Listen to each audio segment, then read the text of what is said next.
Oh, after I'm finished talking, then you'll bring her in. No. No. Is there anything to type? No, it's actually just started. There's no one watching though.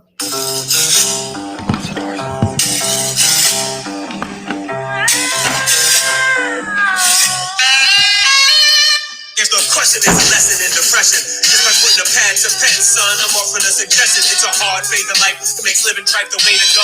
You got my gas and analyze your past. Damn, look what I did and what the hell I'm doing. I keep coming up short like my name is Patrick Ewing.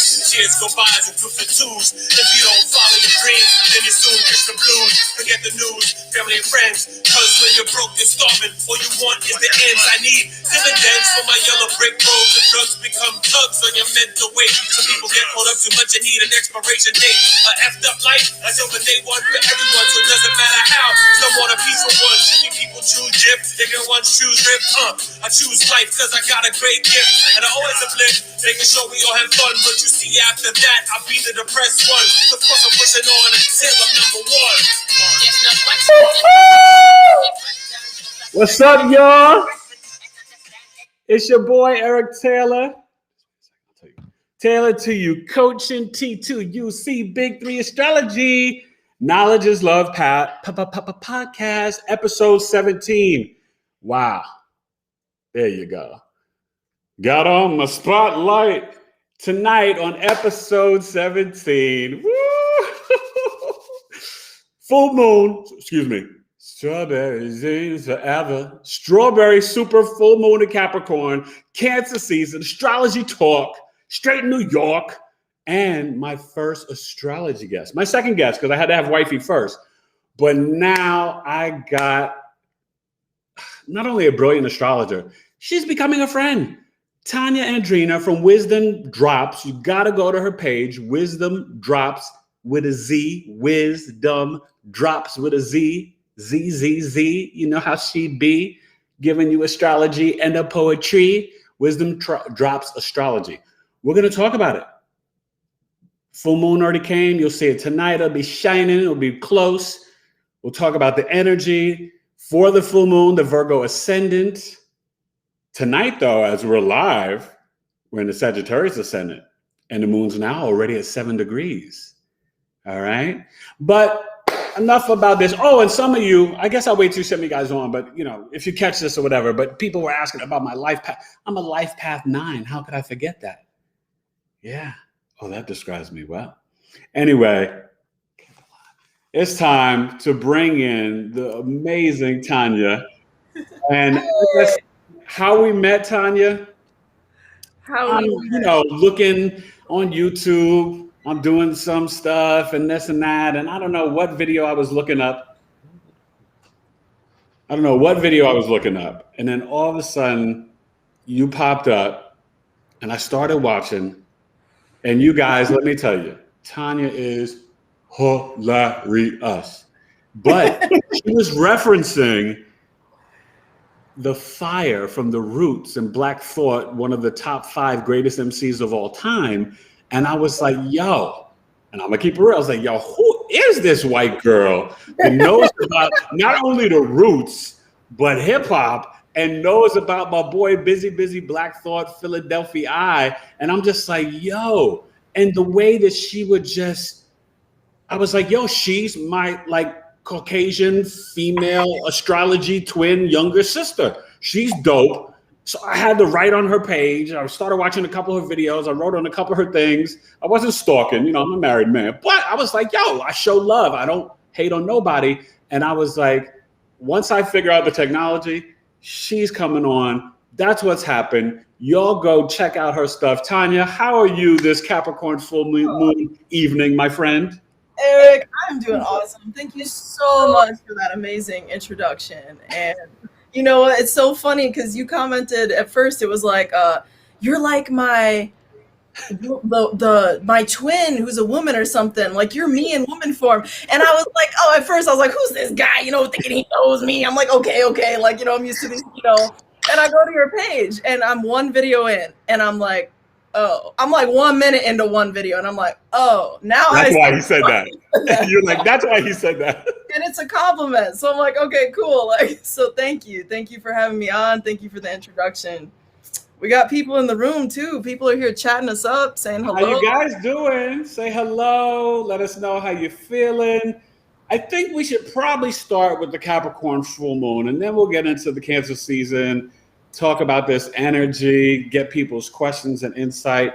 I'm looking forward for looking at the moon tonight. You know, when it's a super moon, it's always, you know, a little bit, you know, with the strawberry and all that. But I don't like to get too much into the news of the day, but boy, stuff's been going on. And I just want to send a prayer out to everybody down there in Miami, and just all the stuff that went down and all that stuff, things going on in Canada and Afghanistan. It is Uranus square Saturn popping off. The energy's intense, you guys, for the next 3 weeks. But as I was saying, this Capricorn full moon at 3 degrees, and as we were doing, you know, as it came in, the Virgo ascended at 22 degrees. So how do you feel about, one, the Capricorn full moon, which I have natally, right? You have an Aries moon, correct? Right, and I'm a Capricorn rising. Oh, so this is transiting your first house. So yeah, give us a little insight. Number one, first of all, let's big up tell them about your journey, I guess, into astrology, your business, your website, the classes. Let's get a little wisdom drops before we drop into the whole Capricorn moon thing. Yeah. Thank you. So, you know, Eric, my mom, she always kind of taught me as a kid, oh, you're a Libra. And I'm the last day of Libra, actually. I'm a cusp baby, right? But I'm a Libra. And I got a stellium in Scorpio. So, you know, that's part of why I think we have an affinity. Well, Mom didn't tell you about the stellium, though, did she? I know about all that. You know what I mean? She's a medium, though. She's very intuitive, you know. Oh, that's amazing. Okay. From that legacy, you know. Yeah. And with that said, man, you know, it took a long time till I was basically a teen. I was like getting into this stuff. It's been you know, early 20s actually. So it's been 11 years now I've been studying. And I mean, once you get the bug, as you know, as anybody in your audience knows, you got it. There ain't no going back. Once you're into astrology like that, it's just, you know, you can't do anything about it. So yeah. Especially once you see the truth that gets revealed through your own life or family members' lives, your own chart, and you see it living, you're just like, oh, I get it. God doesn't just control Earth. God controls every planet. Everything. So go ahead. So yeah, so you know, I have wizdomdropz Astrology, and through that platform on YouTube. Well, explain the name though, because I love the name. I love the Z's. I mean, obviously dropping wisdom and knowledge, but like, you know, what birthed it like? Oh, that's a great question, actually. So one of my sisters, Trinetzi, if y'all are into dope music, you should check her out. Trinetzi Music on Spotify. I got to talk to her. I love her music. She's amazing. She's one of the most innovative people, you know. So anyway, I was talking with her and she was like, Tanya, you know, we got to do something more with this. We're always talking astrology and talking all this wisdom. It's like we ought to have a platform called Wisdomdropz. She's like, you need to make a channel on astrology. And at first I'm like, bah! And then like 10 minutes later, I'm like, you know what? Actually, that's a good idea. So here we are, you know. So mad props to her. That's dope. Indeed. And you know, it's true to my Jupiter placement in my chart. I really love my 9th house Jupiter conjunct Venus. I'm grateful for that. We both share the Venus Jupiter conjunction. Yeah, right. So very potent. Yeah, that's how it came about. And I do daily drops of wisdom. You know, for me, astrology is not just about the astrology. It's about what can you actually take away that's spiritually meaningful. You know what I mean? No, definitely. Yeah, that's the name. Well, because you know what you realize is that a lot of this knowledge has been kept from the people. You know it. And I think that it's so helpful, so insightful. And so not only do you want to learn it and share it, but you want to inspire others. Like I always tell people here on my channel when I do my chart readings, hey, you guys, I want people. It's like, I'm not giving you fish. I want you to learn how to fish. Exactly. I want you to know this for yourself. If nothing else, so it's in the back of your mind so you can not be so negative on yourself and check yourself when you're being bad and like talk to that Mercury, like, all right, Mercury, chill out, right? And know your sun, moon, ascendant, and north node, and get this sort of ability to spiritually ascend, live from your heart, and get out of this Saturnian matrix. Back to Capricorn, right? So yeah, and Saturn currently is in Aquarius, of course. So yeah, that's really nice. I think that's a saving grace to this Capricorn. You know, we got a lot of good things working for us, but in many ways, I feel like that's going to be, it's helping us figure out where we need to go. Like you say, there's so much going on with it, but you know. Right. And Tanya and I spoke about this obviously off air, but for you guys, and I'm sure you've heard it all over, you watch astrology videos, but this is like still the energy of the trilogy of the Uranus-Saturn squares, right? So we had back in February last week, and it's still, you know, like 1 degree apart, right? Or maybe 2 by tonight, I don't know. And then it'll come back again in December in Capricorn season. So there's a lot of kind of like the square off, which can really create a confrontation, but also change, right? Squares are not always negative. I try to tell people everything that we think. Now, I've always seen trines as just, they're always positive, right? But conjunctions can be good, not good or bad, but negative or positive. Squares and oppositions, you know, this and that. You know, they can invoke great growth and change, you know? That's and right. Go ahead. No, I agree completely. And like, you know, they say it's the vibration of Mars, right? When you got that square. So it's the action, you know, if you're trying to put something into action, if you don't have any tension, I always say it's like a rubber band, you know, if that rubber band ain't pulled, you're not going to do anything with it. You're not going to tie the note cards. You're not going to sling it across the room and hit your friend in the butt because you think it's funny. You know, you're not going to do nothing because you got to have some momentum. You know what I'm saying? Well, right. And peep this, right? If your whole chart is full of sextiles and trines, you could be a lazy MF. That's right. Remember Prince had the sexy MF? Sexy right. MF. Well, you could be a lazy MF if you just got a bunch of trines and sextiles and you like chilling on the sofa like, life is good, isn't it, Biff? And you're like, sure is, Penelope. You know what I mean? Like you want to have some stuff, because I always, you know, say this to people, and it's one of my isms, right? Of course, knowledge is love. And when you love someone, you keep them in the know. If you have people guess, assume, or believe, they can do that wrong. That's why I came up with this name for this podcast, because I've always lived by that mantra. Knowledge is love. You know what I mean?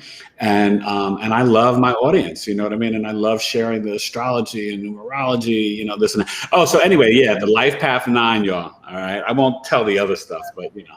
But yeah, Gorilla Mafia says he's a Life Path 5. Let's get turned up. Whoop. Yeah, what's up, Gorilla? I'm glad, Gorilla's the Virgo moon. He's all about this. And, you know, yeah, I love my people. Gorilla, make sure you go follow Wizdom Dropz. Tanya's no joke. But one thing that's coming up, and the reason why the next couple of weeks are going to be difficult, right, is because as Mars increases, right, it's in Leo and 8 degrees, but it's going to really form that square with the Saturn and Uranus, I think, in the next week and a half, as it gets closer to the 12th, 13th degree. And so it's going to be really, tight. And there's going to be a lot of, I can really feel aggression and energy where you're going to have sort of the liberation and freedom, right, fighting against the restriction and structures, and it's going to like Cancer season, you guys, it's not just going to be the nostalgia and fun and barbecues and everybody's like, oh, things are opening up and let's party and cook out. We're going to see some stuff hit the fan. You know what I mean? Oh, it's happening. Yeah, no, definitely. So one thing I'll say, I am natally a Capricorn moon. Yeah. And I will tell you, for me, in general, haven't been sleeping so well, but I've been getting a lot of downloads about creative ideas. And I find that as I'm getting to this place with the Capricorn moon, I was up at 3:43 this morning. Dang. is when I looked at the phone, but I was up since like 3:37. And then I waited, and then I looked at the phone. You know, sometimes I'm like, okay, do I want to register when I'm up, or do I want to wait a couple of minutes, see if I can fall back asleep, and then look at the phone and then register that time? You know, I'm so because I'm the type of person. I'm like, yo, let me bring up that chart, right? what was popping off?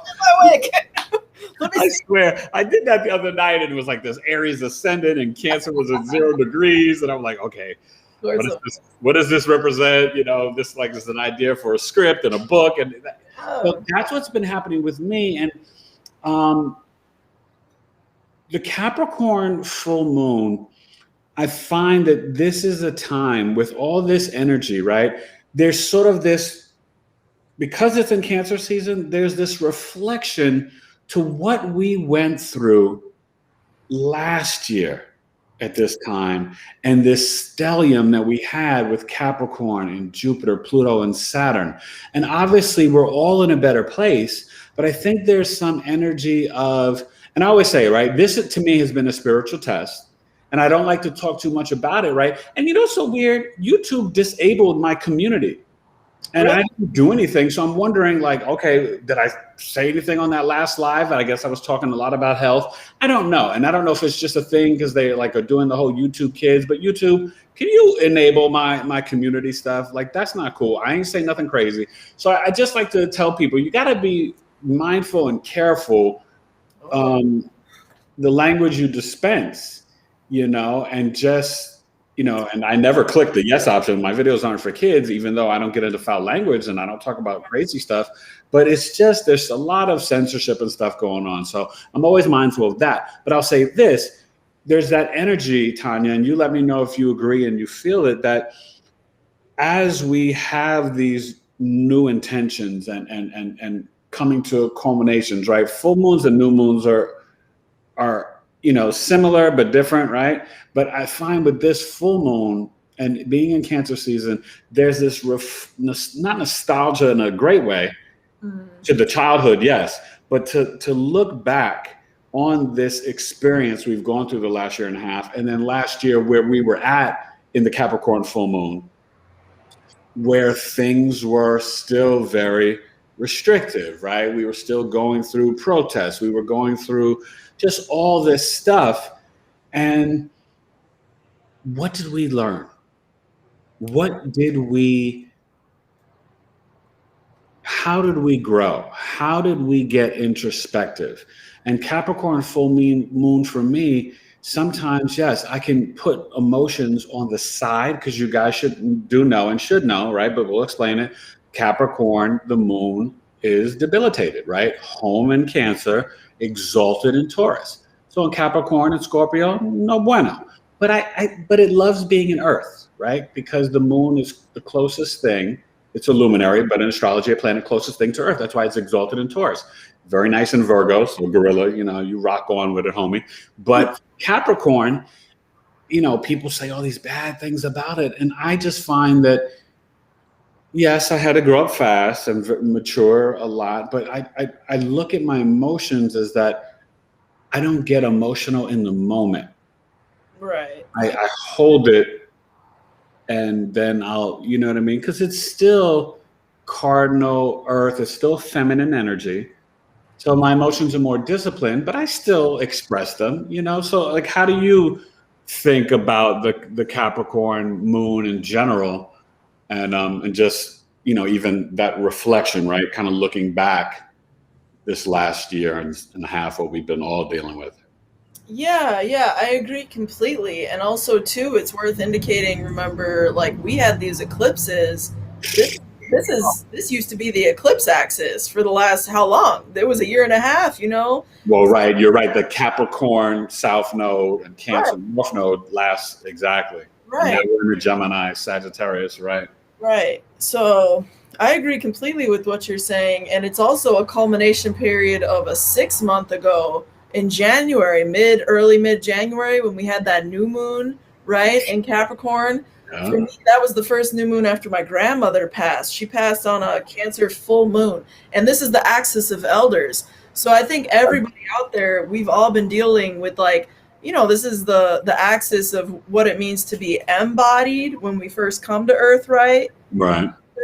And when we leave Earth, Capricorn, right? So there's this change up that we're all going through in our lives, whether or not we're actually embodied, we're still grappling with these more serious, I think, themes, you know, of embodiment and emotionality. And I've talked with so many people, despite Capricorn, you know, being about the ability, like you say, you know, to manage your emotions, to manage your like kind of response, you know, to things. Right. So many people are just feeling raw, like as a nerve, more on that Cancer end of the spectrum, you know. And I think for all of us, you know, I'm sure you agree, this is really with that transformation of Pluto. You know, we gotta mention, you know, Pluto And is we're still in that retrograde, right? Of Saturn, now Jupiter, and Pluto. yeah, and Neptune soon, right? Neptune coming around the corner. So it's and still in the shadow entry, you know, period of Mercury retrograde. And I got to say, right, we were talking about this and laughing. So and this is for most folks, right? When you have Mercury in retrograde in your natal chart, and you'll see whether it's astro.com or Cafe Astrology, wherever site you go, you'll see that R right in your birth chart. So that means that you've got that in retrograde, right? And sometimes a lot of people are born with the outer planets in retrograde, not always, you know, the, you know, more interpersonal planets. But my Mercury is, you know, in retrograde in my birth chart, right? So usually when Mercury goes retrograde, I don't feel like a tinge, a nothing. But I can't remember, and maybe it was years ago and I just didn't know the astrology back then, but I can't remember a time where the Mercury was in retrograde and it was dancing in between the, you know, lunar and solar eclipse, and it completely bodied me. Computer like shut down, off, like couldn't do stuff for clients for like 13, 14 days. I'm talking to the higher ups at Apple to like figure out my problems. I spoke to 6 people and only 2 knew anything, and other people were giving me like, you know, like garbage, like information that didn't help. My computer person was coming over like 3-4 days in a row. Like, I got to help you with this. And I mean, it was really, and I'm just like, oh my God. And you know what I mean? So yeah, like it bodied me. And I, you know, and I don't take that stuff lightly, right? Because, you know, some people, right? Like, I guess the pop culture, because astrology, let's be honest, right? Astrology and metaphysical healing and these modalities have blown up the last 5 years, and now like it's on steroids, right? And you've got these astrology apps and now a lot of people are very much on, you know, it's like skim milk, right? They're on the surface. Yeah. They're like, you know, they're like going to mommy like for like a quick snack and bouncing, right? I'm on that oat milk. Plant-based be the way, yo. But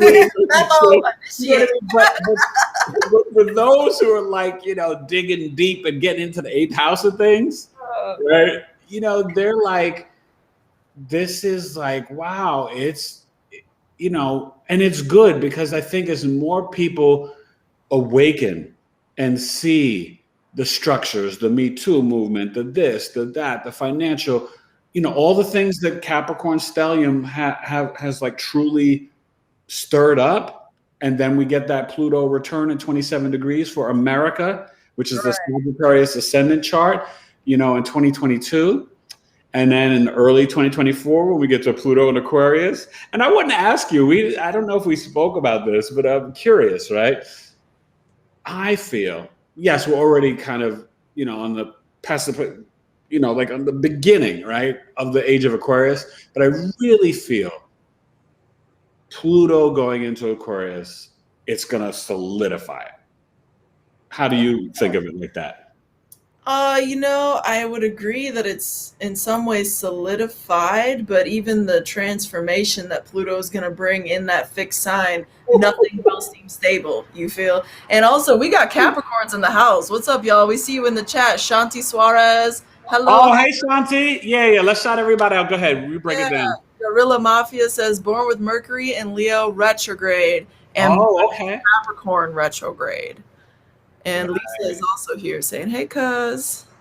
Oh, what's up, Lisa? Yeah, Shanti is dope, and she's just started a YouTube channel, so I'm trying to support her, and I might even bring her on here because Shanti is, you know, she's getting it together with the health and the cooking, right? We all got to lose some of that Pandemic weight. but I'll say this, and Shanti, I haven't spoken to you about this, but I know for me, I have felt so much better. Now I did go from vegan to vegetarian to now pescatarian to, I definitely do a lot of, colors of the rainbow, fruits and vegetables, but I do like scallop and salmon because my cousin Lisa would tell you, we used to go up to Martha's Vineyard growing up and that Cape Cod and up there with the seafood, the best in the world. So I just can't stop my salmon, my scallops, and my clams. I love seafood. And you hope you try to get stuff where they're not just, totally poisoning your water and stuff. But up there, it's so fresh, right? So, but in general, I find that I just feel lighter. Now, the thing you have to do, you don't want to get in all this process, you don't know what type of food it is. I like an Impossible Burger, but you got to watch out, right? Because you don't know if you get too much stuff, what it is, right? You think you're like, oh, well, this beef and pork is terrible. Yes. And I stopped eating swine and drinking soda in my 20s. But you have to, you know what I mean? When you're transitioning, you have to make sure you're putting in and still stay away from the pastas, the grain, you know what I mean? So I try to stay gluten-free, but I feel better. I need to lose 10 pounds, but I feel great. And I had my colonoscopy and my colon was impressive. Yay for health. But anyway, so anybody else on? What else they chopping up? Yeah. And Gorilla, that Leo and Mercury. So Leo and Mercury, I think, no, Tom Brady is the Leo's son. He got the Virgo and Mercury, I think. But Leo and Mercury, Gorilla, you could flex and shine a little bit. I know how you Leo Mercury folks be sometimes. That's true. Because it's exalted. Remember though, Gorilla, because it's exalted. Now in the Vedic, they have it exalted in Virgo. But in Western Tropical, it's exalted in Aquarius, Uranus being the higher octave of Mercury. And I find when I do all my chart readings and stuff, and Tanya, you can, chime in if you feel this, I find Mercury and Aquarius people, they can have a God complex, but they're brilliant. Oh my God. That's funny. That's real. I would agree with everything. You would agree? But super smart, very intellectual, super intelligent, a lot of IT people, but just innovative. You know what I mean? They're making the apps, they're doing stuff but sometimes their speech, they'll talk over you. Oh yeah, that's it's they literally talk in automation and code, and you're like, whoa, I know a little bit of technology, but I don't know what you're saying. Slow down. You know what I mean? Like that type of stuff. But really fascinating people. So, but when it's in Leo, you can be a little arrogant. So you don't want to be low vibration gorilla. You could be a little show-offy, but at the same time, you can be very generous, very verbally you like other people to shine. So that's why I tell people, don't always just be oh my God, my Leo's and Mercury, they say it's debilitated. What am I going to do? No, you decide what you're going to do with that energy. You master that Leo and Mercury, and you'll be okay, I'm going to be on a high vibe with it. That's how I look at any chart placement. You know what I mean? There's a high and low vibration to everything. And Leo in a high vibe, these are the people that, like you say, they shine. And at the same time, they can also embody that godlike love from the heart and just radiate and be almost like a bonfire. I always say, you're so regal, right? So regal, kings and queens. You're fixed. Yeah, you're fixed fire, fixed Mercury placements, we got to be careful about that, being fixed in our thoughts, fixed in our tongue, fixed in our ways. We can be a little hey, ultimatum about certain things, you know what I mean? So I understand, mine's in Scorpio, so I'm much different, but. But it's fixed. Yep, but it's fixed. It's fixed water. It would explain how you like to communicate about hidden subjects, right? Ancient knowledge about emotional, empathic, intuitive, so I find Scorpio and Mercury, they're not really afraid of any topic. No, that's real. I can go in on anything and I don't care what. And if you want to debate, I'm like, cool, let's go. You know what I mean? Put me up there. And I know you're the same exact way, although your Mercury is in a different sign. It's in Virgo, but because of the Scorpio rising, I can dance on the third rail, and I'm like, cool, you know what I mean? Cool. But it's fascinating. What'd you say to what? Give me a spotlight. Give me a light over here on the third rail, okay? Yo, but listen, but I wasn't one of those dudes when I was in New York that I was like, you know, going through like the train station and stuff. And shout out to my homeboy Third Rail. He was in my movie that I wrote, Final City. But you know, when it came out, you know, Hate the Game. My boy Third Rail was in there. What up, Third Rail? You know, I don't know where you at, bro, but hopefully we catch up one day. But yeah, he was a rapper and actor that was in a movie that I wrote and stuff. Blockbuster Video, Hollywood Video. Yo, your boy be making things happen. So let me ask you this though. Oh, and Ashanti, do you know your Mercury placement? I know my cousin. I think she's Libra or Virgo Mercury. I can't remember, but I don't know. Shanti, and who else is on? Anybody else come on? We got Gorilla saying he can put the light in people, and Shanti says, "Thanks for the love. I feel you." So far, we got cool people. Yeah, no, and Gorilla, that Virgo moon. What's your ascendant, Gorilla? What house is your moon in? But that's and really looking at Cancer season, but really the Venus in Cancer at 27 degrees, and it's getting ready to go into Mars, right? That's that, what do you call it? That balsamic energy, right? Where Venus is getting ready to enter into Leo, where Mars is at. Right. And so that's pretty interesting, because one thing I think about the Venus in Cancer, that's where you get that nostalgic energy, right? Where people are so like missing their roots, their ancestors, their mom, their family. I mean, think about this. A lot of people didn't see their relatives for like a year and a half. And especially like, now for me, I haven't seen some of my family in like years since I left New York City or whatever, but I've, been back, unfortunately, for funerals and different things. But, but it's hard when you are sort of forced, like this time period, to be away from the ones you love. And I think it's kind of interesting the way kind of everything is like aligning, because there's this like, I don't care anymore about what restrictions are. I want to connect with my family. I want to see my people. I want to, you know what I mean? I want to, and Venus in Cancer, I find that some people will say, oh, it can be too much of a mothering energy. Like if you're talking about a romantic relationship, and yeah, they can do that. But I don't find it like mom, like weird, like nobody wants to date their mom. I find it like they're going to be like in the, the winter of Sha'ila or Philly or New York, they're going to be like, baby, I made some soup and tea for you. If it's a Venus and Cancer woman, you know what I mean? Mm-hmm. You know what I mean? And Cancer has got that safety and security element that's so protective, right? That hard outer shell, So I love Cancer, and they have a deep knowing. Like, do you know like a lot of Cancer people? Because I had an aunt that was Cancer and some great friends that are Cancers, and they just know things. It's beautiful energy. Yeah, I feel that to some extent with Cancers, but honestly, I think that's way more for me embodied in Pisces.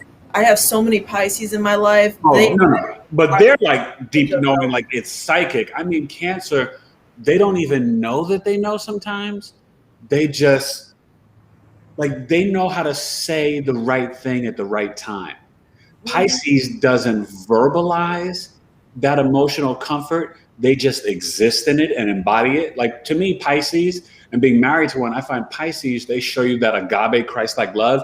They just like are pure love and engulf all signs. Where Cancer, it's more like, my aunt just knew how to say the right thing, where she could be like, Eric, you're acting selfish right now. Oh my God. Like it went through my kidneys, my liver. I'm like, oh my God, I'll never be selfish again in life. You know what I mean? Like, it's just like these one word little droplets, and you're like, oh yeah, little wisdom drops. You know what I mean? That's what I feel. They just, so it's a, that like they just know That's what I Cancer do. in the South Node, yo. And let me just say that this Capricorn moon is really bringing up a lot of what you said. I'm seeing the astrology in my head as you're talking. And this, to me, it's like, this is a Capricorn full moon. And at the same time, we have the North Node in what house? If we're doing whole sign, that's the 6th house. Gemini is the 6th house.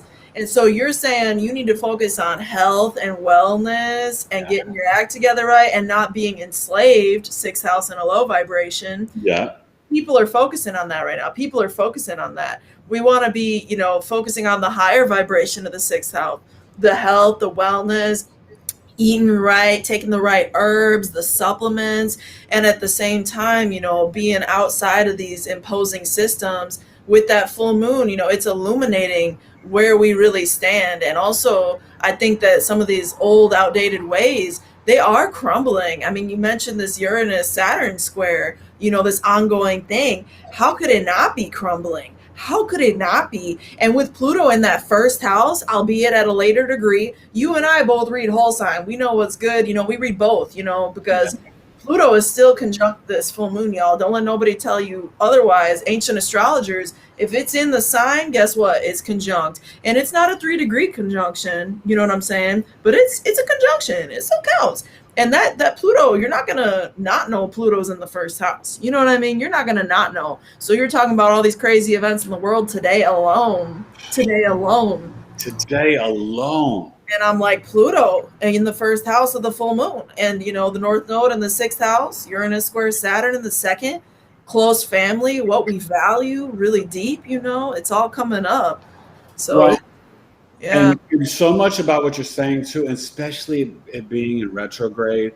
So when things are in retrograde, you guys, you got to kind of reanalyze, reassess, revisit, introspection, rethink, do over. Old folks, different people coming from the past, tapping on your thing, you know what I mean? And then with it, like Venus being in Cancer, it could be old loves, old relationships, so it's really, but also talking about the Jupiter in retrograde. So Jupiter will be in Pisces. It only went to 2 degrees. It's going back to Aquarius to December 29th, but it leaves Pisces July 28th. And so, we have got to take advantage of this Jupiter and Pisces energy. It's at home in Sag and Pisces, exalted in Cancer. So Jupiter and Pisces, even though it's in retrograde, this is still this time that's saying, really try to expand your spirituality, expand your creativity, but do it in a way that is adding on in a healthy way, right? Because when you got that in Pisces, you're sextiling this moon. You're sextiling that Pluto. You know what I mean? So it's that little kind of like, hey, calm down over there. You know what I mean? And so I like to try to tell people, especially with this moon, right, at the 3 degrees and the trine, this trine to Cancer, right? So the Cancer sun trining Jupiter, trining Jupiter and Pisces, right? That's a nice, really. I think we have to find our own inner authority with our own wisdom, our own beliefs and philosophy, and stop trying to pass it off on others. It's your self-responsibility, right? We've got to be wise. We've got to read and study and research. Don't let the Neptune 4th house in this Sagittarius ascendant American chart, don't let the television tell you how to think, react, be, fear. You get the wisdom and philosophies and be true to yourself about your own knowledge and beliefs. You know what I mean? That's right. Don't let that television tell you lies. Okay. I love that. People, when I couldn't help, right? But have it on during this whole 4-year stuff and then the election. But once I turned it off, oh my God, I felt so much better. I felt so much better. And I tell people, I used to joke about it, but it's true because I love politics and all that stuff. Let me tell you, sports and music, that's it for me. Sports, music, and then, helping people, my work and my job, but, career, really my service, my calling. I don't want to call it a job. It's not a job. Right? Job is just over broke. So you don't want a job. You want a calling. You want a sharing, an experience, a career, a life, purpose, right? So what's going on in chat? Yeah. So we got Gorilla has his moon in the 10th. Shanti has no idea where her Mercury is. Right. No, I know, Shanti, but that's why you're going to hit me up. We're going to do this chart, and Shanti, you're going to get this knowledge and information. It's a game changer, Shanti. I swear it's a game changer. And that's what I always tell people, right? Like, and Tanya, you can maybe share a little personal insight for yourself, but for me, I tell people, like, anybody knows my story. I mean, my father was murdered when I was 6 years old, and it's in my birth chart. I can't make that up. I can't make that up. Like, it's literally in my chart in the 11th house, and it describes in great detail the actual murder of my father, and it's not seen that clear. I'm starting to see it in my sister's chart, but it's so prevalent and clear in my chart. And when I was, taking my astrology classes with my astrology teacher, my guru, there's like 15, 20 people, Tanya, worldwide. We had like 3 Americans, a couple of Canadians, Australia, Indonesia, and the whole class, this was like, on Zoom way before this whole, stuff. And everybody was like, like you could hear like a pin drop and people gasping like, oh my God. I was like, no, it's okay. The teacher was like, can I use your chart as an example? And I was like, yeah. But she was explaining and showing how it literally tells the story with the Pluto, the Mercury, the Mars, the Sun, all this stuff, right? And, so Shanti, like, that's why I try to tell people, like, God doesn't make any mistakes, and God controls a lot more than Earth. As Earthlings, we can't be arrogant and think like, oh, only the Earth matters. We've got Mercury. We've got Jupiter. Oh, a little astrology nerd insight I got to just drop before you talk about anything, that you want to share personally, Tanya. Did you guys know? So the sun, the astrology is the first calendar, right? So the sun is Sunday. The moon is Monday. But Tuesday, Martes, right? And Chante Español, right? Hablando Español, right? Jueves is Jupiter. Miércoles, Mercury, Wednesday, right? Viernes, Venus, Friday, and Saturday, Saturn, Sábado. Deep, right? The 3 wise men in the Bible, they were astrologers that found baby Jesus. But what I was going to say is Tuesdays, you guys, Mars is a great day to do your best exercise and workout, because you have that Mars willpower drive initiating assertive, aggressive energy. So anytime you want to do like your biggest lifting or biggest jogging or hiking or running, Tuesday's the day. Fascinating. Yeah. So Tanya, you give them a little personal insight that you feel like you want to share, maybe something in your chart that kind of bodied you or blew your mind. Oh, I mean, just really everything about it. It tells my whole story. Just give them one thing. I just have one rib.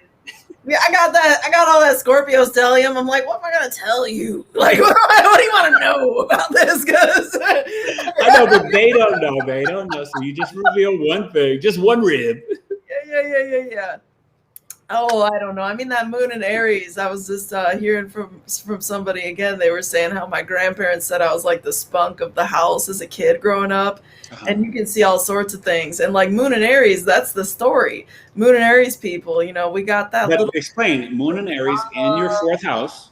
Yeah, my 4th house. You got it in the 4th house, in that maternal, paternal, roots that I see. That's the most private part. That's your home. That's your own, like, what are you rooted in as a child? It almost becomes a second south node in that, right? That it indicates a foundational reality, what I'm saying, to that birth chart of that life, that soul. Yeah, that's right.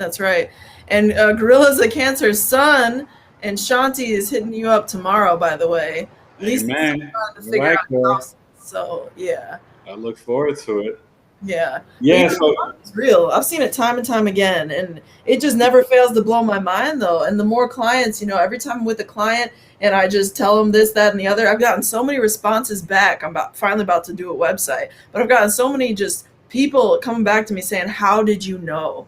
And I'm like, I knew because astrology is real. It's a 4,000-year-old. That's what they tell us. We know it's older than that. It's older than that, way past 6, 12. I mean, you're going back to ancient Kemet, right? Hellenistic, Babylonia, which is, so people understand, like we're talking Iraq, right?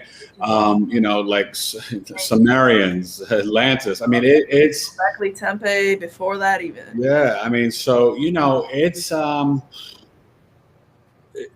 mind blowing, and just the fact that it's the first calendar, it sort of gives you that insight, and then even when you're looking at someone's chart, right, and you're looking at, let's say, obviously he's the Cancer sun for Gorilla, in the 10th house, and then that Virgo moon, and those are really good energies too, by the way, man. Like I like that. Cancer sun's Gorilla, you must be very funny, and with your moon Virgo, quick wit, you can probably, you could be very analytical and detailed in how you can tell your jokes or tell stories, because Cancer suns are not only good storytellers, very good comedians on that Cancer Capricorn axis. Hey, and guess what? His daughter is a moon in Aries, he says. So how apropos. Oh, deep. Okay. She's a tough cookie, I bet. Tough cookie, that Aries moon, Yeah, he says she gets so mad then cools off so quick. That's great. That's awesome. Well, and that's what I love about Aries, right? They're so pure. But they're so pure in the sense that, right, they forgive. They don't hold, like an Aries can get angry and they just like, and then it's done. They love you, they forgive you, it's over. Like they don't hold on to stuff. Yeah, they'll tell you. We'll tell you. It'll be a very clear, like, no, this is what's wrong. Like, it's quick, and then they let it go, and that's a gift. That's true. That is such a gift, especially for Aries moon, sun, and ascendant, because I think it kind of, even though there's like sometimes the lack of follow through, because it's an initiator, right? It initiates, cardinal fire initiates spring, Cancer initiates summer, Libra initiates autumn, Capricorn initiates winter, right? So then the fixed energies, they're like really in the season. They're like, yeah, we're in here, we're winter, right? Aquarius is like, I'm winter. Scorpio is like, I am autumn, right? Leo is like, I'm summer, right? And Taurus is like, you're downright Miss Spring, Yeah. So it and then the mutable is just like, kind of like, I'm gonna do whatever I want to do here. I'll be a little bit of spring, I'll be some summer, and sometimes mutables get a bad rap, right? People will say that they're flaky, and I don't always agree with that. I think that they're just so adaptable. And they feel the energy of the in-between. So think about that, right? Like, think about it like clothing. So if you're that Gemini and it's May, so on the East Coast, right? And then even in like Illinois and all that stuff, right? In the Midwest, you're looking forward to summer, but it's still cold as hell sometimes, right? So you're literally, the mutable signs are literally like, okay, I can rock a spring jacket, and then all of a sudden, like, wait a minute, it's like freaking, May 26th, and it's snowing in New York or in Chicago or Detroit, and you're like, damn, is it? Aren't we gonna get to summer? Or like if you're in Colorado, so I think of it like that, right? To bring it down to like a tangible sense that like Shanti or anyone who doesn't know astrology can understand it, right? The mutable energy is like the end of that season, and it's like kind of like holding on to like the one season, but then introducing and stepping into the new season. So it's really it's interesting, Mm-hmm. It's like a bridge, right? It's like through one to the other. You got to have an in between. No, definitely. So one thing I wanted to ask you about is, when you are looking at not just this full moon, but when you're looking at kind of the whole story of what's in the sky, right? Yeah. How would you tell someone, like if they said to Tanya, I've been so tired lately. Mhm. And I just don't know what's going on. And this Mercury in retrograde, and I heard and I Googled some site, or I looked at some, magazine, or saw a YouTube video, and they were saying all this about the lunar solar eclipse. Like, how would you tell people to deal with this intensity, to deal with the chaos in the world, to deal with these energies that they can't explain? And just knowing, and for those like Shanti and other people, even my cousin Lisa, that might not understand, the moon switches every 2.5 days. So we just got into this Capricorn moon very late last night, like early morning. And so then in another day and a half, it'll then go into Aquarius, right? Or in 2 days, we'll go into Aquarius. And so the moon, and this is why as human beings, based on our 12 house zodiac wheel. So right now the moon is in Tanya's first house, right? That's on her physical body, her energy, her vitality, like her outer mask, right? You know what I mean? She's feeling it so strongly. It's almost like she's a Cancer, like she's almost like a moon ascendant right now, right? But then in a couple of days, it's going to go to her second house of values and self-worth in Aquarius. So tell people, like, how would you give someone advice in terms of this energy, and then even dealing with the fluctuations of the moon? Word. Great questions. Well, first things first, this energy, right? I mean, automatically I'm going to nerd out and be like, well, look, at the time of this moon, it's in a Saturn-ruled sign, and Saturn just always says, it's okay to just KO. It's okay to say no. It's okay to rest for a minute. And people often associate Saturn with this grind, right? This hustle. And it's true. You and me both know from having Capricorn. We know.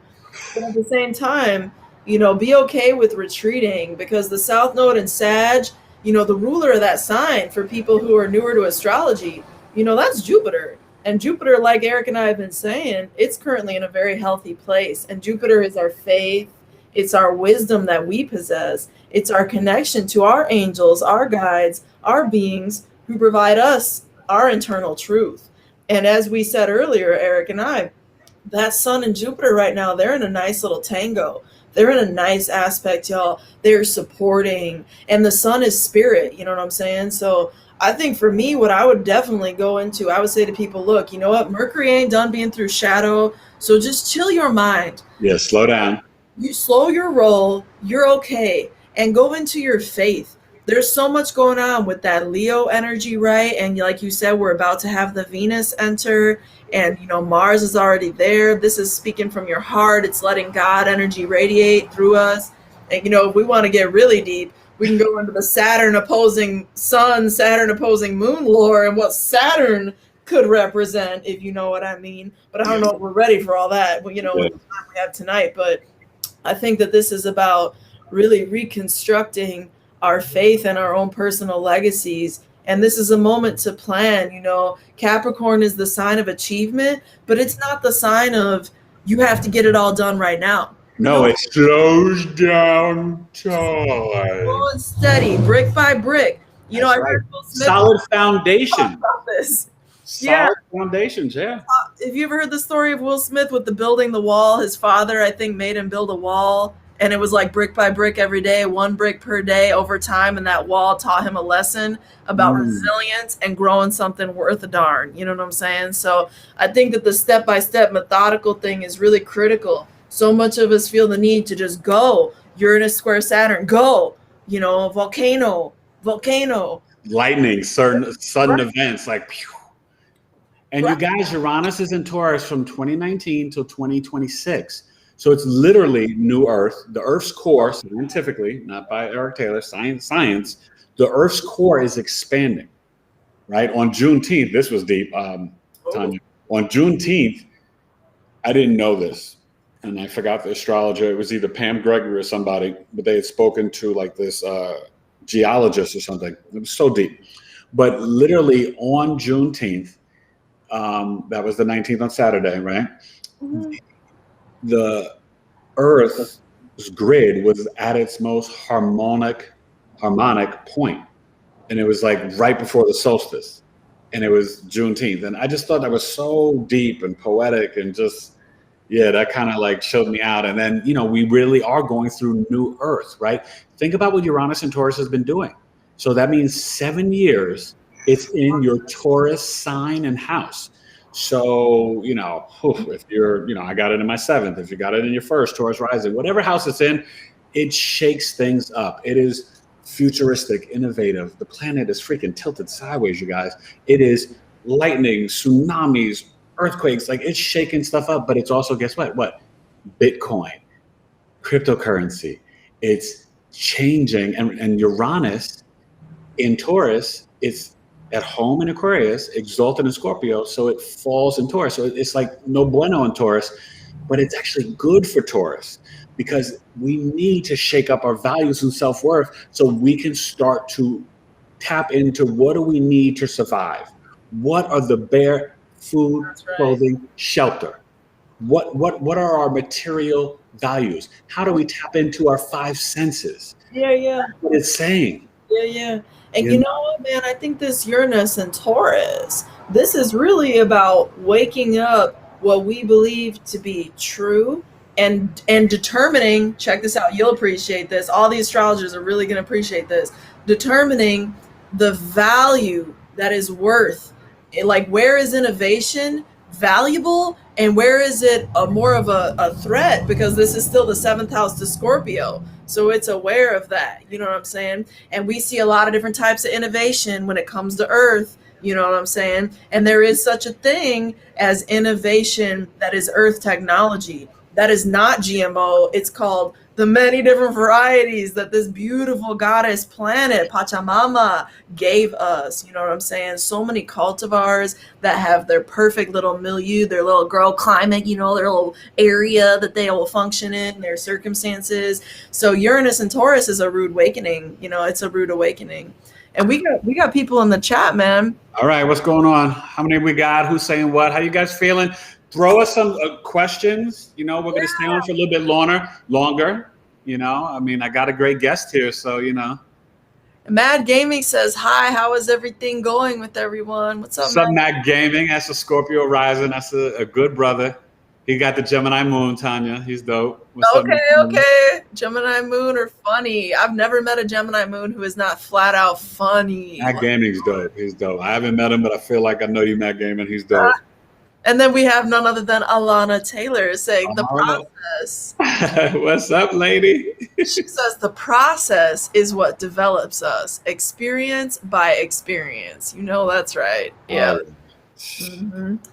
Yeah, and you said something about the moon too, Eric. I think that, to answer that, you're like, how would people, what do people do to respond to the moon transits just in general? It changes. Right, every 2.5 days. Because I think, and one thing I started to realize is that, and then with the progress moon, you guys, and this is a lot deeper, it's every 2.5 years in your chart, right? So like if you're 48 years old, to give you an example, or 24, your moon is back like in that place, and give or take like a year or 6 months or whatever, but in general, because it will be there for 2.5 years, right? So it could be 47, it could be 23, it could be 25. Or 49, but it's in the place of where it is in your natal birth chart, right? So let's say if you're a Scorpio moon and that's where you were born, well, around you have your moon return, right, at like 24. And so it's fascinating, and different planets mature at different times.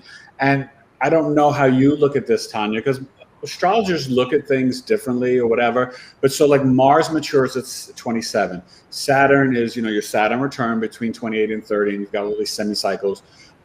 Jupiter is like your Jupiter returns every 12 years. But like what's fascinating, the sun, in terms of how it matures, I've seen different things where it depends on the sign and the house in terms of its maturity point, which is somewhere between 26 and like 32. Like, how do you gauge it, Tanya? Yeah, I'm not so concerned with looking at like the planets as they mature in that regard. For me, when I look at it, number one, I'm like really captivated by dashas, and I just want to dive into that. I haven't gotten so deep down that way. Okay, wait. Now you.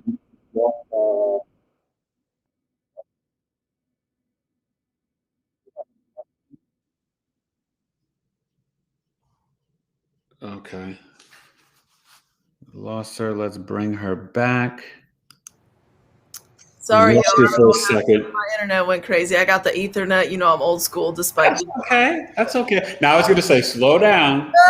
You're talking Vedic talk, and you're talking really deep, because not everybody knows that. So when you say the word, you got to kind of explain a little. Yeah, you know, basically all that is this dasha, you know, it's like a season. Think of it like a season of life experience. And basically you live a certain little area, a little wedge of your chart for a certain amount of time, right? And then onward to the next dasha you go. And it's very similar to zodiacal releasing, which I also find myself, you know, kind of looking at every now and then, you know, which is a Hellenistic thing. So dasha comes from India, in case people are wondering, right? Right. Vedic astrology, whereas zodiacal releasing is Hellenistic astrology. And we talk about all this. By the way, I have astrology schools. Is this a good time to mention that, Eric? Yeah, tell them. Go ahead. Cool. So y'all, you know, I'm enrolling in astrology school right now, and let me tell you, I'm an astrologer for astrologers. So you know, I'm really passionate about, like Eric, you know, building the ability to make a pie. I'm vegan, so I'll say make a pie. You know, I want to teach you to make the pie. I just don't want to feed you all day. I want you to know how to make it yourself. You know what I'm saying? So, and guess what? Because that's real love, right? That's right. You know Amen. what I mean? Amen. That's real love. People to be dependent on somebody outside of themselves, like us, right? Then what are we building for them if we're not available that day when they face that situation in front of them? And when we instill our knowledge and our wisdom, we share the codes with them. Those people can go on and change lives of everybody in their life. And that's what begets. Yeah. It's like a tree. It just keeps going. It's a fractal. So, you know, anyway, that's a 6-month deep dive. And I know Eric is launching a really dope intro to get people familiarized. I know it's coming down the pipeline soon, right? I'm working. It's going to be a 9-week course. You know, introduction to basic astrology. Yeah. Yes, giving them that, you know, I'm all, you know, Capricorn moon. So that foundation is everything. You got to have the right structure. So I'm talking signs, houses, planets. And because I love to, you know, as you say, geek out or nerd out a little, I'm going to give them like a little introduction to medical astrology, enough that they can understand their own body and body parts for their own health. Because that's practical knowledge to help you and your family in your life. You know what I mean? So that's how I am. So that'll be my intro, and then I'll do the second level. Tanya, yours is like you said, really taking people from the foundation to being what, like an intermediate level of astrology? Like, are you teaching the actual chart readings? Oh, yeah. So the way this program works, we go through all the planets, and then we go through all the different chart, everything you need to know about houses and signs, right? The whole kit and caboodle, the nodes, right? We get into aspects from there. And all along the way, it's very engaging and interactive. And every time I teach, it's a very short, like, hey, this is the info. And then as soon as I give you the info and the example, I bounce it back to you. And I say, okay, now show me what you got, so that I can coach you live, see what's hidden, see what's hidden, and see what's not. And then support and build, you know. And that's how you have to do it, because some people are not innate in terms of teaching. And I taught for really a total of like 13 years. I taught acting, and I taught disabled children. But the spirit of teaching comes from my mother, the Pisces moon, you know, in terms of like, you have really got to make it practical and tangible, and then let people, like Tanya's saying, let them touch it, right? Like, you know, and you do it, the best way to start is with your own chart, and then like a close family member, because these are people that you know, right? Now, the only thing is, as human beings, right, we can tend to have our own blind spots or lie to ourselves. So that's why I tell people, you want to look at your chart to try to understand that, especially psychologically, because astrology is very psychological. But then spouse, sibling, child, parent, to know a close family member's charts, because you know the events in their life, and then you think you kind of know them, right? Because you don't really know someone else. You think you do, and then you do their birth chart, you're like, well, I didn't know that, right? Yes. So, You're so right, man. You're so very right. helpful. It's very helpful. Yeah. Alana says, Tanya, are you starting your own school? Yes, ma'am. We are starting astrology school. This is another round, and we start on July 11th. So I'm enrolling now. This is wizdomdropz Astrology School. It's a 6-month program. Give everyone your email so they know What's that? your email. Give Oh, everybody your email. yeah. How they get. Wizdom all Z's at gmail.com. You can also check out my YouTube, right? Wizdom all Z's. It's in the recording right now. You Yeah. can type that in. I put up a video every day. Everything is linked there. Yeah. You know, but we meet live every Sunday for 3 hours, and we just go in. We go into the temple, and we explore. And my background too, Eric, is in curriculum development, and specifically like place-based education. So my background is working with kids from Chicago, all different ages. I worked with pre-K to 12th grade and then college. And, my job is the crazy garden woman. I'm always out here like trying to social emotional heal while we learn about plants, while we learn about eating good. It's like boom, boom, boom. And I'm like, meanwhile, after everybody, when your birthday? Trying to figure out their sign. You guys see why I had to have Tanya on. This is what I'm talking about. Like, yo, and understand, like, Tanya and I could like have a phone conversation, and we're both kind of, I'm sure in the back of our minds, like, all right, let's just have a quick little 5-minute. And all of a sudden, minute 38, we're just like, oh, okay, yeah, no, you gotta go, I gotta go, but yeah, and then minute 45, you know what I mean? And so that's what's so, great. Yeah. What's going on? That Virgo energy too. We both got a lot of Virgo energy. It's not one of my key 4 or anything, but it's just like we can think and talk and philosophize with our Jupiter-Venus conjunctions, all darn day. And I mean, right. Now let me ask you this. This is a little, and let me know if there's any other new comments or questions. You guys can, you can ask us about your moon placement, your ascendant. We'll just chop it up. But I want to ask you this. So, which is your higher degree? Because I have my Venus Jupiter, and my Jupiter is the higher degree. Okay, mine's opposite. Yours is Venus. Okay. Venus is my older degree. Oh yeah, so that's kind of interesting because that tells a story in itself, right? And then my Venus Jupiter is on the ascendant. Yours is 9th house, correct? Correct. Well aspected. Yeah. So it's a Sarasvati yoga, actually. I'm very blessed to have a Sarasvati yoga for any Vedic practitioners in the room. I'm very grateful to have that.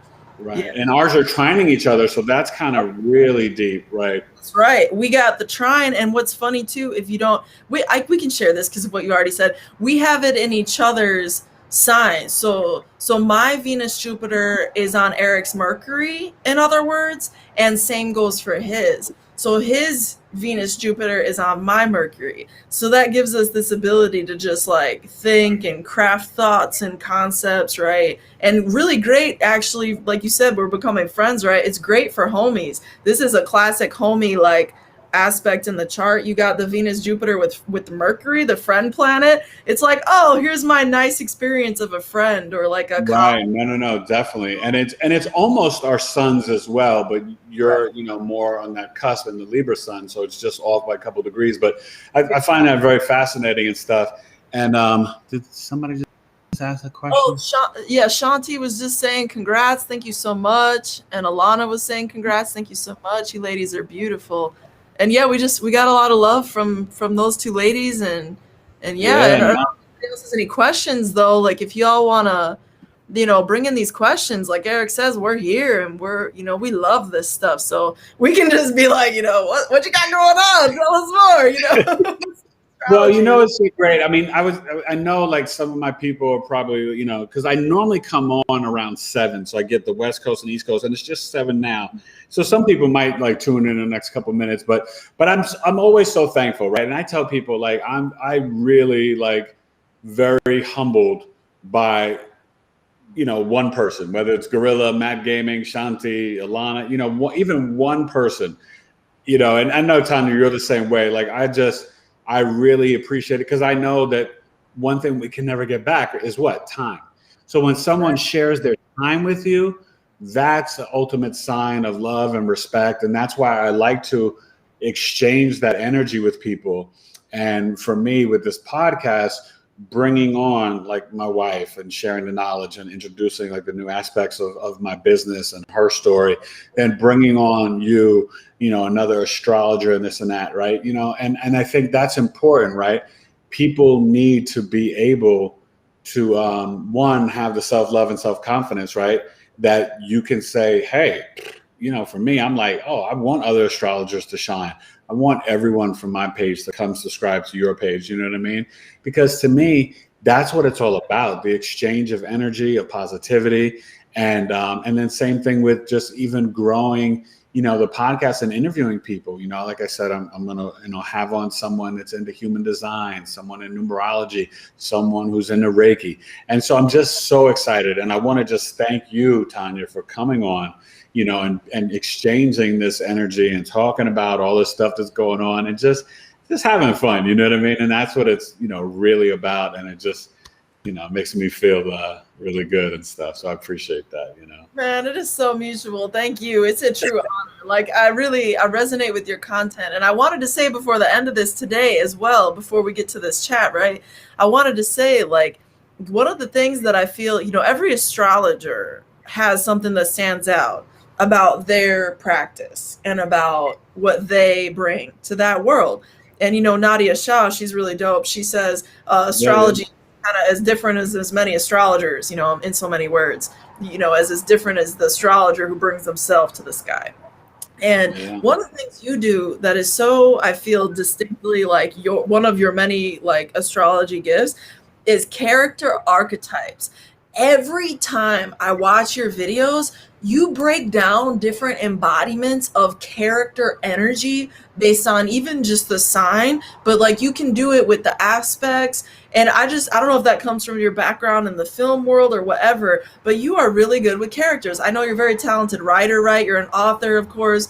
So you have that ability, but man, that's just something I think is I know, random, but I needed to say that. It's something I really appreciate. No, thank you. I really appreciate that. And I think, you know, it's funny that you say that, because I find that, and we're not always aware sometimes of our own gifts and talents, but as I start to really master, right, and it takes like probably multiple lifetimes, right, to master even your own chart, but I start to acknowledge, right, that Venus and Jupiter on the ascendant, that makes me very philosophical, knowledgeable, the wisdom, but wanting to share, to find pleasure and beauty in sharing the knowledge, right? Venus and Jupiter have that, you know, like that simpatico kind of like thing there. But then it's the Neptune. Yes.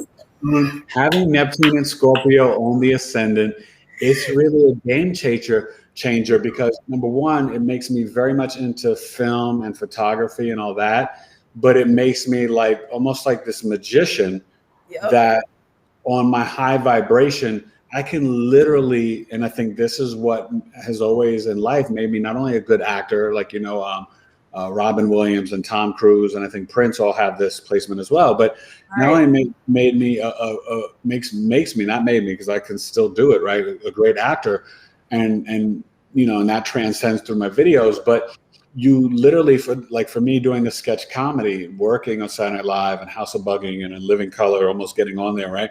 It makes me be able to literally morph into characters and voices at any time in any moment. Right. You know what I mean? And you just like go. It's just like a button, like in the back of my head or on my neck, and I'm like, you know what I mean? And so you know what's so funny that I really want to do, and I want to like talk to different people and get their permission, but like I watch different people, and I love some of their, you know, talking about even other astrologers, and I'd like to even do like a flattery, like imitation is a sincere form of flattery. Like literally, you know, I can copy other astrologers in terms of how they dispense language, and really just other people, you know what I mean? And so, and it's fun because I entertain my wife and my children. Like they have a full-fledged concert and performance every day of their lives in our home because I can't help it. Like it's who I am, you know what I mean? So like I'm literally, you know, morphing into Trump or Mike Tyson or this person or that person, or, you know what I mean? And just becoming different people.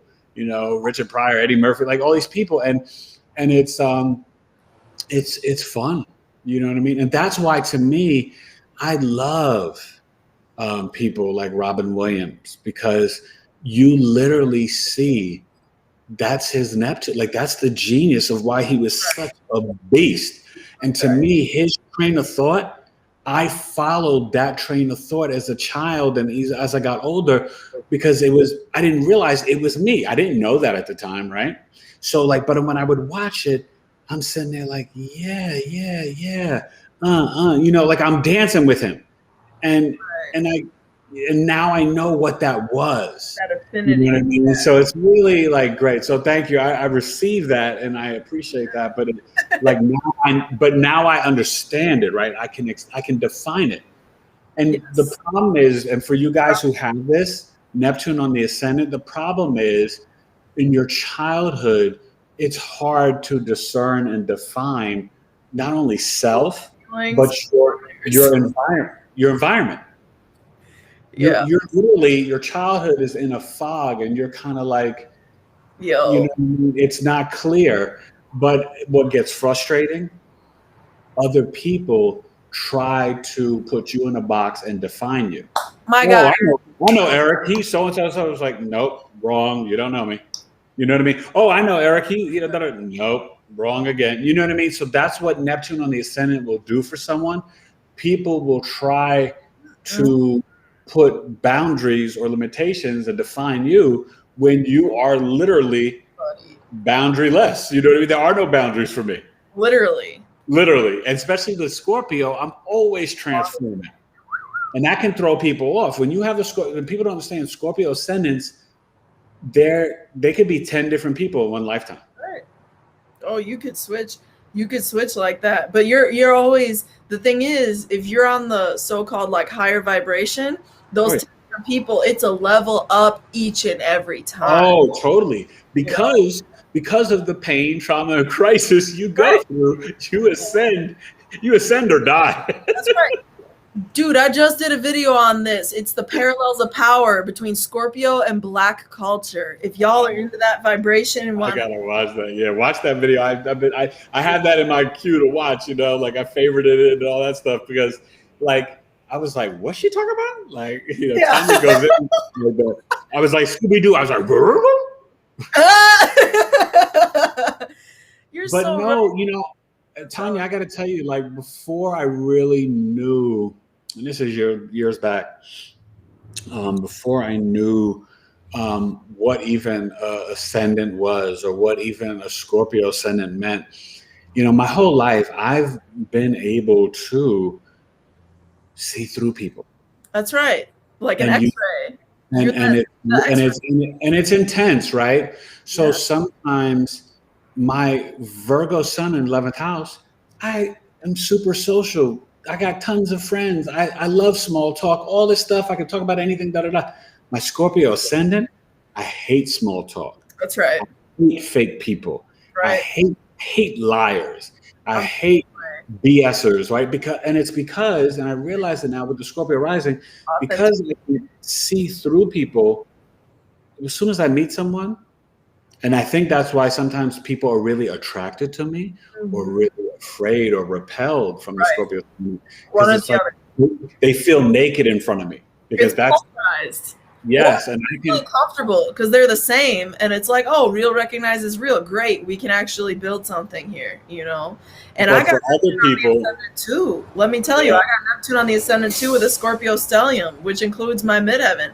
So if you don't think I'm resonating with what you're saying, I resonate with everything you just said. Neptune on the ascendant, I got Uranus there too, and in Capricorn, everybody wants to portray me a certain type of way, one way or another, and I'm like, all right, y'all can do what you need to do, but I'm an intuitive liberator. You know what I'm saying? I'm here. Like, darling, if that makes you sleep at night, have at it. Yeah, exactly. Right. Because with your Uranus on the ascendant, you can never be defined. No. We got so many people with Scorpio energy in the room too. Venus, Libra. Who? Okay. Venus Libra's here. Her son is a Scorpio, and she said they bullied him, and now he's shining. Good for you, girl. Good for you. Oh, that's awesome. Yeah. Hey, Venus Libra, how you doing? Thank you for coming. I was telling Tanya that some people would probably come on after 7 because that's when I usually come on. But thank you for joining us. Yeah, Matt Gaming's the Scorpio. You know what I mean? Scorpio rising. So, and I forgot. And who else? Well, Gorilla's daughter, she has the North Node in Scorpio. Oh, Gorilla. Wow. Did you watch my North Node Scorpio video? Yeah, that's she. Yeah, I've got some kids with North Node and Scorpio too. And it's, you know, it's so important, right, to learn the chart of our children. I love doing birth charts for children because and I'm so honest in saying this, it literally makes you a better parent. I mean, because my children have, and I've got 4 sons, but 2 of them have the Scorpio moon. And so you have to understand your child's moon so you know how to help guide their emotions. Because little people, it's like it's literally on their skin. You know what I mean? It's not inside. And so like if if a child has a water moon, especially Scorpio, but just water moons in general, they have to express it because they can drown in it. It can be overwhelming. So like I let my little Scorpio moon kids like lose their shiz because like if they don't, it could hurt their little bodies. That's right. Now as a parent, yeah, that's very hard because especially coming from a very, a different time, a different generation. My mother was no joke. There was no like me expressing my moon. Yeah. She would have been like, Papa, you know what I mean? So it's just a different time, but that's where I try to evolve. That's right. Elevate, not be a softie, still be, Capricorn moon discipline, but give them space. So I know that I'm like, okay, these Scorpio moons, and then my other sons are Virgo Gemini moons, right? So I've got to communicate more with them. With the Scorpio moon, I need to listen more with those kids, you know what I mean? And then after they like dump, because they got to dump, then I come back after they've calmed down. Give them the compost. And then I educate. And then I, okay, buddy, but listen, when you do that, you're making mommy and daddy feel like this. Right. Is that fair or is that nice? Right. You understand? And so that's why you guys, astrology, oh my God, now I couldn't imagine. It's the best way to parent, and I'm being honest. I'm speaking from my heart with that because I wish I knew it, when I was first dealing with, my oldest son, who's my stepson, but I've been his father since 8.5. You know what I mean? But I wish that I knew it at that moment, and I didn't. But I know it now, and he's 21, so I'm still guiding and teaching. You know what I mean? So it's a blessing. I'm very humbled and thankful for that. But Venus, what's her? I forgot. What's her rising? Does she? I don't know, but we also had water moon. I wish I could scroll, but she was saying she's been going through a lot. Her birthday was yesterday. I think water moon. Does that sound familiar? If you're still here, type that in, girl, because we want to hear you. Here, let me scroll. Can you see it now? Oh, good. Oh, you see it? No. I think go back up. Let me go back up. Yeah. You can see that. Don't worry, but I can summarize. For water minx. There you go. Thank you. Is that Fifi? What's up, Fifi? She just had a birthday yesterday, and she has Jupiter at 0 degrees in her chart. Tell us where your Jupiter is, because you didn't tell us what sign. And she's hoping that this Jupiter we're currently having will help her through this kind of rough time that she's going through, Well, happy birthday. But and I also do the solar return charts, just so you know. But I'll tell you this, right? You're going to be good. It's just, her birthday was yesterday. That's what, the 20? What was it, 23rd? Is that? Yeah, so that's like what, Cancer, like 2 degrees. So for me, I look at the cusp. That's like the very end of the cusp, but it's still a little cusp of magic-y to me. And I'll say that you can do it all. It just, with this energy, it can be overwhelming for you. Because what I love about that sort of Gemini, 3rd house, Cancer, 4th house energy, you're going into, think of it like elementary school to then now puberty. And so that Cancer part of you is very much emotionally starting to mature. right? Because remember, Mercury is our lower mind, right? Jupiter is our higher mind, big picture, more like what right brain, Mercury's more left brain. You know what I mean? So when you get to that Cancer, that's what I was talking about earlier, Tanya, that sort of like that inner knowing, right? Because one thing that we forget, right? Children, ages 3 to 6 are kind of like, and this is why like in Sweden and Denmark, they don't go to school till like 6 or 7. And here we've changed over the years and we're rushing our kids to school too. But school takes away some of their genius energy. Oh, yeah. So we need to slow down and let kids be kids. And a lot of that genius energy between ages 3 and 6, we need to let it manifest and harness and let it flourish. Because the school system, having a teacher at the front of the classroom and desks and all that, the worst way to learn. You learn in a cipher. Right? So we look at each other, we exchange energy, we exchange knowledge from student to student, from teacher to student. You know what I mean? That's how you're supposed to learn. Okay. Yeah. And so that's what's so unfortunate about the school system, and it needs a revamp and a whole reboot. Right. And so, you know, that cusp of magic, you're so dope, right? You could be the great girlfriend, the great mother, the great whatever, and you can, you know, make it all happen, all the ideas, right? Gemini, the Mercury, you're tapping into all the ideas, and you learn from this, you learn from that, right? That's why I call them the verbal slut. And it's a term of endearment, really, because it's like you're not afraid to talk to the homeless person, to the bus driver, to the guy at the 2 train, to the person at the bodega or whatever, and you can exchange ideas and quick knowledge, and then you could bring it home to your family. That's why Gemini is so dope and brilliant. And then the Cancer, you're like, you know, you gotta like trust people. People gotta prove to you that they can come into your home, right? Have safety and security. You're like a little sideways. Remember, the crab actually moves sideways, right? Because you're peeping stuff. You got everybody on peep mode, right? And you got your protective shell, right, on you. Protective shell, but you intuitively, you know things. That's why Jupiter is exalted in Cancer. There's that divine knowledge. A lot of times we have to look for where these planets are exalted, right? You know, Venus, right? Pisces exalted in Venus, right? Because it's that higher form of love. Yeah. She's got Jupiter in Scorpio. So she's got Jupiter at 0 Scorpio. So she has a nice trine. You got a nice trine, water moon, going on. This is a good time for you to create, for you to tap in, right? And get these downloads for your imagination, your spirituality, but I think also for healing. This is a great healing energy for you too. Water signs are all about that spiritual, deep soul level healing. Yeah. Get you to the waters kind of water, you know? No, but Jupiter and Scorpio, let me tell you a little secret about it because I have it. Cheers. It is, and I'm going to do a webinar on this very soon, and you guys can just purchase it. It won't be that expensive on my website and stuff, but Jupiter and Scorpio, people don't like to talk about it.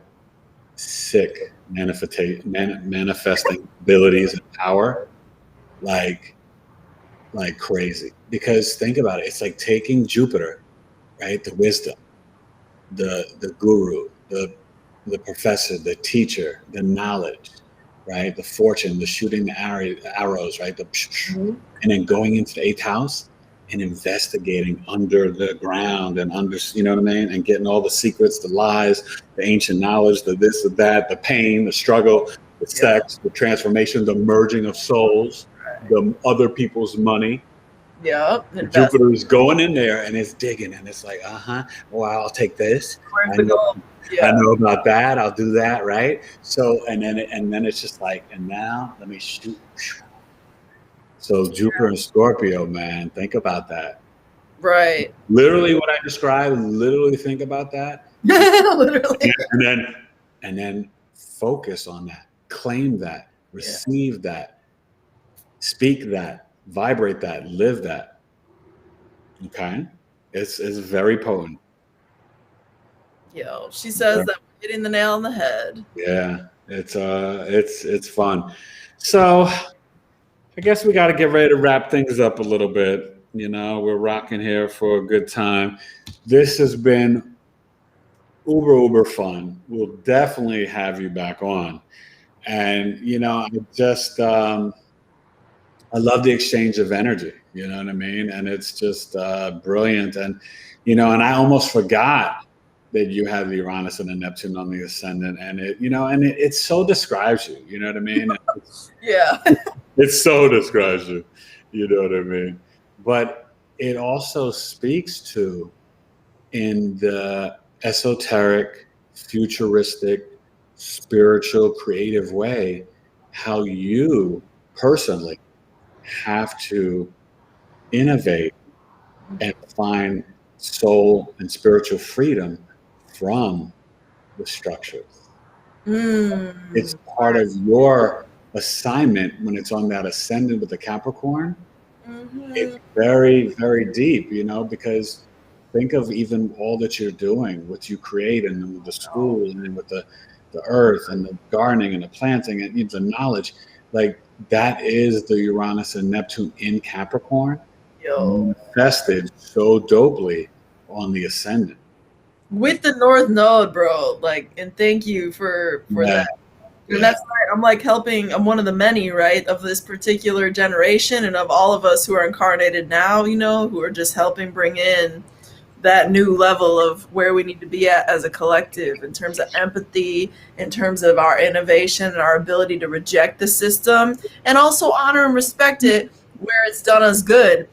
But we all know, this is not a level playing field. There's a lot of Mr. Smiths, a lot of Agent Smiths out here, that we have to innovate, and we have to spiritualize in the face of that reality. So, the truth will always set us free. I feel seen, thank you. Yeah, and you're right. The truth will always set us free. And for all of you guys watching, just fight your darndest to live on your highest vibration. You got to be true to you. When you are living from your heart and tap into that Black Moon Lilith, which I'll be doing that series soon, root chakra, you will be so guided, and God will give you those downloads through the Lilith, through the Uranus, you know what I mean? And then you shoot it back, like you were saying, with the guides through the Jupiter and the Mercury. And it's all reciprocal. So you want to have relationships with these planets because they're there to help guide you. So you are the boss, you know what I mean? You run the show, but you do it on the highest vibration. And so then that way you're honoring the midheaven, you're honoring the North Node, you're honoring that IC, right? We've got to respect our ancestors. That's right. And Venus Libra says yes. For real. Mm-hmm. So this is a great time. The energy is challenging. Mars, and let me just say this too. With Mars and Leo, and then Venus get ready to go there, we're through all this chaos that's about to happen in the next couple of weeks, when Venus and Mars are both kind of like in Leo, and then they get conjunct around the new moon, which is, what's the date of the new moon? I didn't look it up, but it's like around July 9th or 10th or whatever, around there. So literally, folks are going to be like, because Venus and Leo is very it's flossing. Venus and Leo is very flossy. With the Mars, it's going to be stunting. And people can be like, it's going to be like the old club days. People are going to be like, so get ready. People are going to be tired of all the chaos and all the negative stuff. So people are just going to be like, can we just get some margaritas and just shake it? Let's dance. And that's good. That's healthy too. I want a margarita. Can we just, I'm saying, I'm gonna get my little, because I like my little Coronas. I'm gonna be like, So and it's not around July 4th. That's not. People will celebrate then, but you're gonna really feel that flossiness around the July 8th through let's say the 12th. You're gonna be like, what? I'm stunting, So just rock with that. Be that, absorb that, create that, live that. Venus and Leo. Now, Venus and Leo sometimes, if you're in relationships, Venus and Leo sometimes can get a little flirty.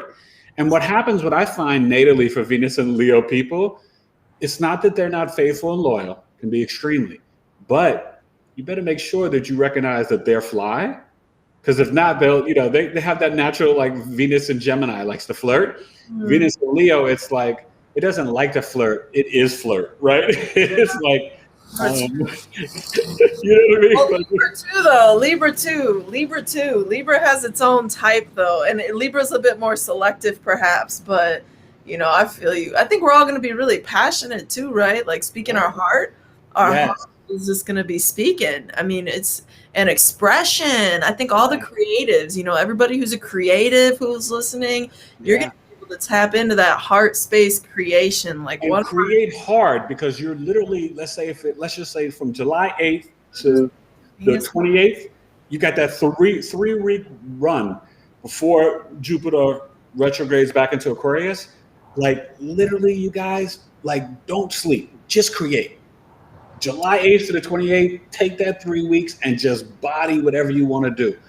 Write a novel, write a screenplay, you know, knit clothing, sculpting, poetry, dance, like music, record an album. Just go hard. Go hard or go home. Like that would be the best advice. Express yourself, because when you create from your heart, you're reflecting back to God and source. Amen. Hey. Hey, forget about it.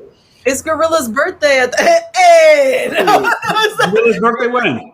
It's on the new moon, July 11th. Oh yeah, Gorilla. He's That's got a cool. Venus at 29 Leo. So of course he's feeling that. Shanti says, thanks for the great info, at least for what I understood. Love to you. Oh yeah, and you'll get it, Shanti. It's a lot, but you know what? I mean, you're an amazing mom and you're doing your thing.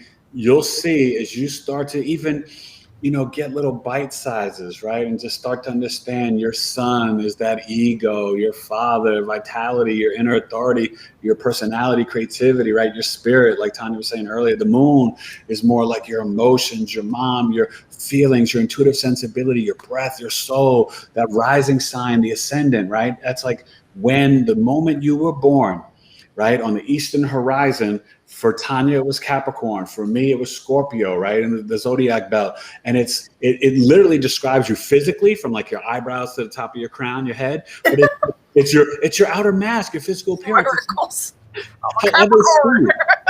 What'd you say to what? I say, do you see my wrinkles? I'm a Capricorn. This is where I'm like, every day I'm like, you know, and that's why, like, sometimes, and that's why, like, I love where, you know, because my eyes can be very intense. And then the Neptune, they can make them big and dreamy, you know? And then, so, like, that's why, like, sometimes I'm like, let me just keep on the shades, because everybody wants to, you know, I have, you know, whatever. But it's just very, like, it's so true. Like, and you could see it. And that's the thing that's so deep about astrology. Sometimes you can literally see, you'll start, like, I mean, this takes a long time. But sometimes when I look at people, I'm like, oh, my God, they look like an Aquarius ascendant, or they look like a, you know, moon, like, you know, you can see. And then people who have the moon in the first house, they can have bigger, dreamy eyes and more of a rounder face. And they're just like this warm, welcoming, like, people just have to go talk to them. And you got moon on the ascendant, you know, so like there's little things that just like it literally plays out in your physical form, you know. So, you know, so you'll get it, and you'll get it, and it will be helpful, you know, especially, you know, as a mom with them kids, because, you know, God knows I need it with my kids, and I just tell my wife, because she can't, you know, keep all that in her head, but I just tell her, and she's like, oh, okay, that's cool. You know. So anyway, this is fun. I got to get to, you know, I'm a sports man. I got to eat dinner and watch my Phoenix Suns, you know, take down the Los Angeles Clippers in Game 3. I am half Cro-Magnon man, Tanya. So I am Mr. Sports guy. You know what, man? Power to you. I'm a footballer. You know what I'm saying? Oh, you like the soccer, the football. Yeah. Yeah, that's dope. That's dope. So this is fun, you guys. Now I got to figure out on this freaking app, like how to end everything and log off and all that. It was so fun. This was great. Again, Tanya Andrina, Wizdom Dropz. Go to Wizdom Dropz Astrology. Subscribe to her page, you guys, please. And like always, you know, just share these videos, like them, you know, ring the bell so you know when I'm hopping on. Hopefully they fix my community thing. I hope so, Eric. Man, of all people for that crud to go on with, come on now. YouTube needs to get it together. Please. Yeah, I don't even know. And maybe it was just like a little glitch in the matrix. I don't know, because I know I didn't do anything wrong, you know. So you never know. Yeah, you never know. You never know. Yeah. So. All right, you guys. This was cool and dope. Thank you, Tanya. And I'll talk to you soon. Yes. Thank you, Water Moon. Thank you, everybody. Thank you. Yeah, thank you, guys. She says, we have great chemistry. I'm glad I caught this live. Everybody, awesome. Share it with folks, please. We dropped a lot of nuggets and insight. And, you know, just want you guys to, you know, really understand knowledge is love. That's right. You know, astrology is the first calendar. We're giving you that knowledge, you know, and I can't help it, right? As a life path number 9. I think Gorilla, you asked me that a couple weeks ago. Somebody, maybe it was Libra Venus, I don't know, somebody, but yeah, I'm a life path 9. So, you know, I got to do this, right? I'm a 7. So I feel like. Well, that's my destiny. My destiny expressions is 7. So there you go. Hey, you're so dope. Thanks, bro. I appreciate you. Thank you for having me on, and y'all have a beautiful night. Enjoy your game. Yeah, I will. And I got to see what wifey hooked up for dinner, because, oh my God. Lucky man. Can I tell you, we were talking about it in the last episode, but that South Node in Cancer, sometimes I could, thank you so much. I could cry myself to sleep. She can cook her butt off. I mean, sometimes it's like, I feel it like in multiple lifetimes. You can just eat her food. You said that. You're like, every lifetime. Oh my God, I love my wife. She'd be like, you love my food, baby? I'm like, of course I do. And I try to tell my kids, I'm like, listen, I want you guys to learn how to cook, but you sure better marry a good woman that knows how to burn in the kitchen, because if not, you will be looking at your wife with hatred after having your mother's food. You know what I'm saying? You'd be looking at your wife like you'd be like with disgust in your spine. You're like, what the heck is wrong with you, woman? You can't make nothing. Not even a taco. Yo, you're cracking me up. I just made tacos for myself today. I use that pumfu. It's like pumpkin seed tofu. Oh, my homegirl just made parsnip French fries. Oh, that sounds so good. The bomb. She is such a good, and this is a good idea for Shanti if you're still on. Parsnip, the vegetable thing. I don't even know that much about parsnips. She made parsnip French fries. She's like, it was so dope. They look like a big fat carrot. Yeah, parsnip French fries. So my wife's like, I'll figure that out. I was like, oh, all right, you guys. Too. All right, let me figure this out and sign out and everything. All right, Tanya, thank you so much for joining us. Peace. God bless you. Have a blessed week and enjoy. Take some videos and picture of that Capricorn full moon and do your little meditation, you guys, whatever you got to do. All right. Listen to your spiritual insights, y'all. Listen to your soul. It's time to hear the soul over the noise. You hear soul over static. We should make it a hashtag. It's a hashtag now. I love it. I love it. All right, peace, yo. You take All right, peace. Bye. All right, awesome. Let me continue to figure out the log out and end everything, you guys, to end the episode here. And yeah, this was more than fun. And hey, knowledge is love. All right.